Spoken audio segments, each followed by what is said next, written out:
Okay, so definitely fell asleep.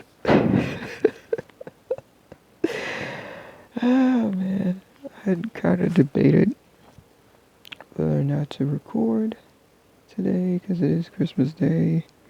It's like, oh, you can take a break. It's Christmas, but I really want to try to be more consistent. So it's like, even if I don't upload the video, I at least want to, record it on the day I'm supposed to. So, of course, it's Friday, and that means a weekly update. Um, Realizing that I need more structure in my studies and definitely need to be more specific when making goals. I know, like, last week, um, either last week or maybe like that second week, I'm not sure, but just started off this month, I think, strong, like, yeah, ready and eager to study again.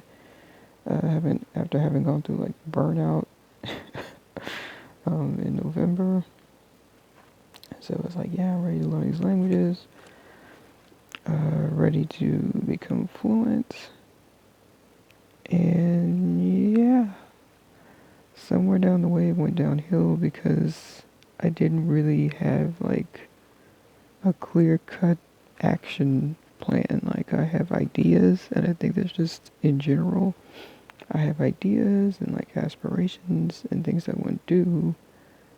And it's like, oh, I want to do this. But it's like, but how? How do you plan to do that? How are you going to go about that?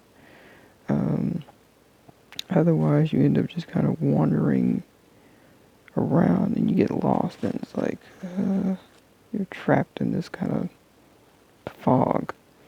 Um, so I want to make sure I don't do that anymore, especially going into next year. And even that, it's like, oh, well, I'll try harder next year. No, let's try harder now. Let's start putting, practicing good habits now. Um, the sooner you put good habits into practice, the smoother it will be, because it never gets easier. But it will definitely make things less stressful for yourself in the future, I think. Um, so yeah, doing that and realizing like, okay, I'm probably not going to be able to do everything that I wanted, that I had on my list, as far as my goals. Because again, it was like, yeah, I have an idea what I want to do, um, but just didn't have any like clear cut course of action of like how to get there. So this week I'll finish up um, my new study schedule for my languages, and I'll share them. But what I did was I took the grammar book that I've had forever and still have never finished. So I'm like, okay, broke that up so that I have like at least one lesson or so a week. Like, some of the things I kind of combine them, especially for my Spanish ebook that I bought like years ago. And because some of those lessons, it's like, we can probably combine this. And then the later lessons that are a bit more advanced, I'm like, we need to break that up. Like, this particular lesson will probably be 2 weeks instead of one, and that's fine. Um, but yeah, so that's what I did. Just took them and broke them up and looked at my calendar on my phone and just like typed out, I wrote everything down, and then now I'm typing it. Um, to see like, okay, what exactly I'm going to be doing each week, because that was the other thing. It was like, okay, I gotta do my grammar book this week. Okay, but when are you gonna do it? What are you looking at this week? what are you supposed to be studying this week? And because I didn't have that kind of structure that I needed for my studies, like I said, I just kind of drifted off and wasn't really like doing anything. It was kind of almost like when I first started, when I first started learning the language, and I think I started with Spanish. I can't remember if I had started with two languages at the same time yet. I don't think so, not really, but there was a point where even when it was just Spanish, it was just kind of like aimlessly doing stuff. Like I knew I wanted to study it.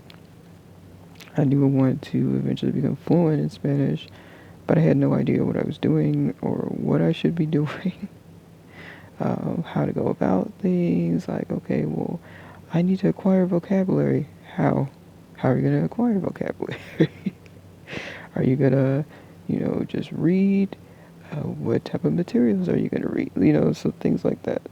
Um, and, having like a super rigid, or not rigid, but super detailed schedule to that degree that I'm doing, like it's not super, super detailed, but yeah, like, okay, you need to list out all your materials that you're going to use, that you said, okay, I know I have stuff that I haven't read, or I have stuff I've never used. Okay, so what stuff are you going to be reading? What are you going to be reading? What is going to be your main focus so that you're not scattered all over the four corners of the earth? Um, so doing that, um, yeah, like having that schedule works for me, but for somebody else, that could probably drive them crazy. And they're like, you know what? I need more, um, fluidity, because if it's too structured, then I feel like it's not fun. Blase, blase, blase. But I already know what my main thing is. And my main thing is I want to use the materials that have just been sitting around collecting dust. Collecting dust on my shelves or in my phone, and it's sad because I'll see like more books or grammar books. And it's like, ooh, I want it. And it's like, but you haven't even used the ones that you already have. So it's like, don't do that. Don't be that person. Just use what you got. Maybe you can review it at the end. Maybe that's something I'll do. I'll review it or something. I don't know. But yeah, just working on being more detailed, more specific. Not necessarily detailed, but specific. I think a lot of us do that too, where it's like we want to do things with languages or whatever, and they're good things, like they're good goals to have, but you also need to really sit down and plan, which I'll be honest, I don't like that. But after, having gone 3 rounds with Japanese, and it still hasn't really improved the way I would like it to have improved, um, it's kind of like, yeah, you need to get it together. Um, and then of course Chinese. Oh my gosh, I'm really loving Mandarin, and so I'm just kind of just I'm just not fighting it anymore. It's like, okay, you know what, you're gonna be taking on a third language next year, so just get ready for that. I think the only difference is Japanese is still gonna be like the highest priority, and Chinese will be kind of in the background, and Spanish I just want to get to B2. Um, in the beginning I wanted to have like the highest fluency possible, but like nah, we're just gonna go for B2 at this point, because um, B2 is pretty much like survival. Um, and plus I think it's ridiculous that there's still things like around my house, like basic items that I still don't know how to say. So I'm like, yeah, if I want to be a polyglot someday, I should probably at least know how to say those basic things in my mind. So, yeah, definitely be working on doing what I should have done in the beginning, I feel like with my language studies and just start at home. Like, okay, how many things can you name? What do you not know? What do you want to learn how to say? And maybe learn the verbs associated with those things and then start practicing, thinking out loud and more often. Definitely going to work on um, using my TLs way more often. Because I feel like I also didn't do that. Like, I didn't have a clear cut grasp of, okay, you want to practice thinking out loud, but how are you going to do that? It's just like, oh, I'm just going to do this. How? And how are you going to do that with, like, the two, well, no, we're not even going to try to attempt that for that third one, but how are you going to do that with Spanish and Japanese? Like, how are you going to work that in? So, I don't know, just really having to sit down, think about things, think about, how to constructively do it, and if it's even really necessary for me to do it with Spanish, because I can kind of switch with Spanish mode. Like I can do it. Like I mainly just think in English, but when I sit there and I'm like, okay, let's switch to Spanish, and then I'll switch to Spanish my brain, and I can kind of do it.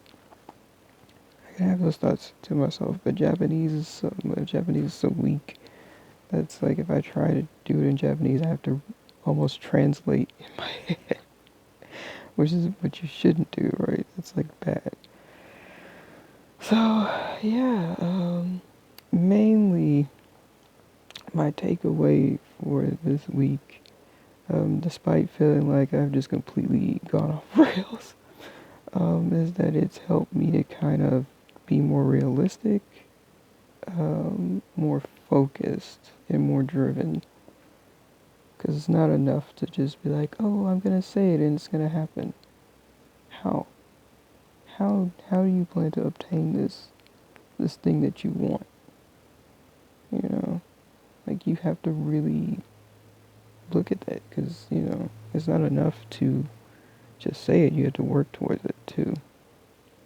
And yeah, so that's my positive. Um, oh, I can almost count to, I think so. Like I almost have all the numbers memorized in Chinese, or at least from 1 to 10. Um, I'm getting better with the tones, even though I don't remember like all the syllables yet, because I didn't realize. I'm like, oh my gosh, it's a lot of syllables, but at the same time, English has a lot of syllables too, so it's like, don't complain. Don't make it harder on yourself. Like, if you have all these syllables in your own language, you know, Japanese has 50 syllables, pretty simple, but it's like, come on, you got this, you can do it. Um, so yeah, trying to memorize the syllables mainly, but I'm pretty familiar with the tones now, and I would talk more about that, but this is already kind of long, so maybe next video, maybe tomorrow, even though it technically is almost tomorrow, but y'all know what I mean, later tomorrow, or whenever you're watching this, I'll make another video, talking about how people are always like, oh, this language is hard, and oh, Chinese, those tones, and it's like, the tones are kind of tricky, but like the tone rules with those exceptions and stuff, but it's not that hard. I don't know. We'll talk about that next time. But yeah, so more focused, getting more specific, more realistic with my goals, and not trying to be lost Larry, just wandering around in the woods, don't know where I'm going. All right. Merry Christmas, guys, and till next time.